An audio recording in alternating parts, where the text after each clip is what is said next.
Hello, we're fixing everything, and because there is always something to be fixed, today I'll show you how we're gonna rewire and connect this motor.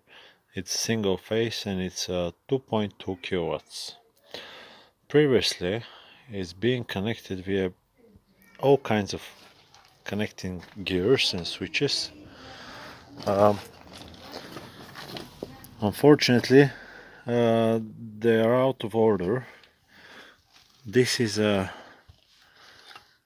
semi-automatic magnetic relay which works via this switch. Maybe it's been working with these buttons here. After that it's been rewired to work with this one, and then it's downsized to this one. Never mind. So we're gonna get rid of all this, and our Ukrainian friends have made this one for a very long time. It's rated to be strong enough to withhold the power of this motor. It's rated at 6.3 amps, 380 volts. This is in Cyrillic, but it's PNVS starting switch, and it's very interesting on the inside. I saw a lot of people doing it with home switches at home, but this one is designed to do what it's doing. So as you can see, if this one is the neutral, this one is the working winding, and this one is the starter winding, and you will see in the moment I press the starting button, it starts the engine and release the startup winding. And then when we cross the stop button, disengage everything. So we start the engine, takes the capacitor out, and it just lets the running winding to have the power. Very clever design. I'll wire it up now. I'll just need a little bit of time to figure out which was which. And yeah, the way we're gonna do it, I already measured a few stuff. We have two windings. That's the running winding. We got thicker cable, and that's the startup winding. The startup winding is 7 ohms. The running winding is with a lower resistance, 2 ohms or 1.7, something like that. So we're gonna take these two as common end wires of the windings, and this is gonna be the run, and that's the startup. I'll wire now the switch with its capacitors. I have a 150 microfarads, 100 and how much was it? 156 microfarads. This one is around 50. So I'll wire them now, and I'll show you how it's wired. I'll get rid of all this here, see how it's done, and yeah, let's start working.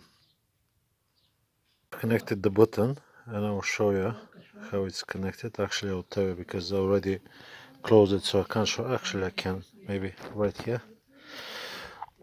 So we have the neutral on this side and the power on this side. It's bridged in the middle.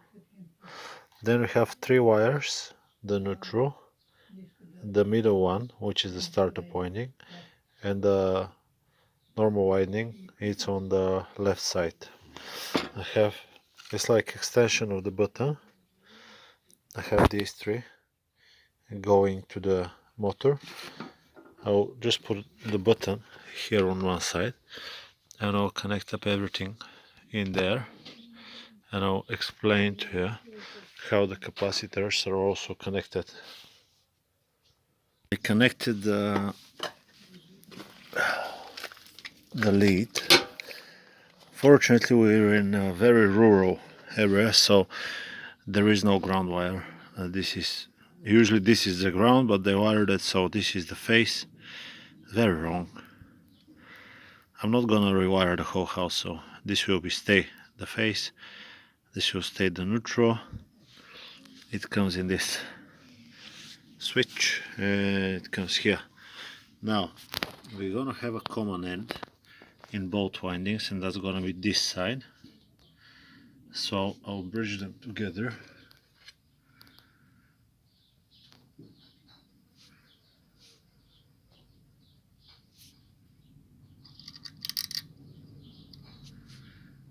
So they're gonna be bridged like that, and these are the two windings, the left one, red one, starter, and the right one, the running. Let me clean it up a little bit and add a few more stuff. Unfortunately, I can't get rid of all this mess, but I should get rid of, because that's a proper fire hazard, isn't it? Oh, let's see, I'll blow into it. Okay, all wire now from the switch. 3 cables. One cable is going to the common end on the running and the startup winding. Other end goes to the one side of the running capacitor, and the one side of the running winding, and the other side goes to the startup capacitor. That's the middle pin on the switch. Let's follow the running startup capacitor. It goes through the capacitor and then goes straight on the startup winding. Let's follow the running capacitor. That was the startup capacitor. Let's follow the running capacitor.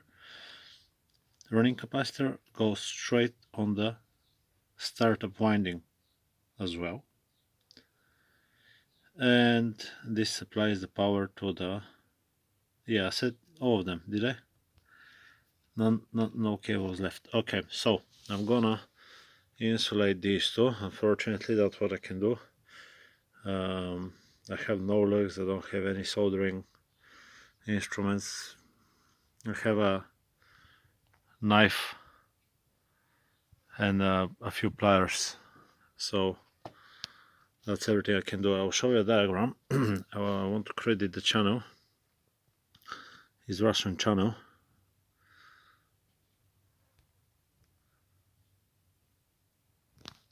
That's the channel.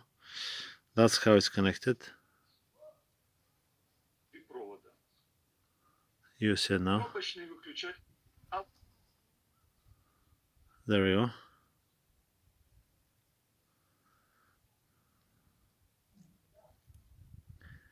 And I'll show you now.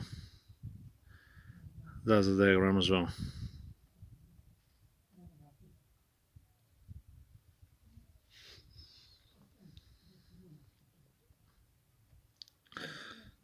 So let's close up everything and let's see if it works.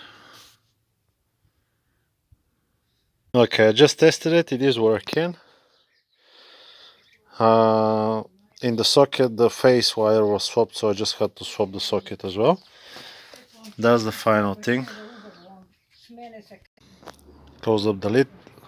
I think to let it run for a while, see if any of the capacitors warm up, because they're not the newest ones, and I'm not sure that the black one is exactly a running capacitor. It was connected as a starting one, so let's let it run and see what's going on.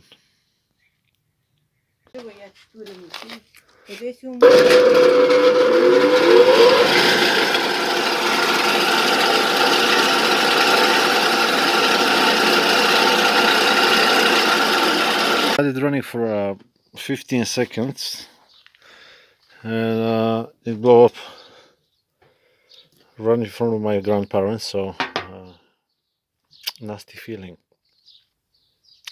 Which reminds me, plastic capacitors are never running, or almost never. The running capacitors are almost every time metal. Never mind. It's not the rule. So yeah, it was double starting capacitor. Someone added this one up, so it's gonna be without this capacitor. It's gonna be only on this one down there.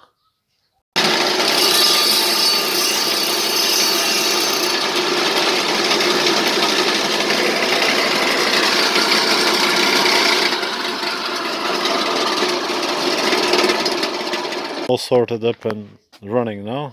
They give it a little test. And that's it. I really hope the video has been helpful to you. It was helpful to me to remember what I did if something goes wrong. I'll see you on the next one. Bye bye.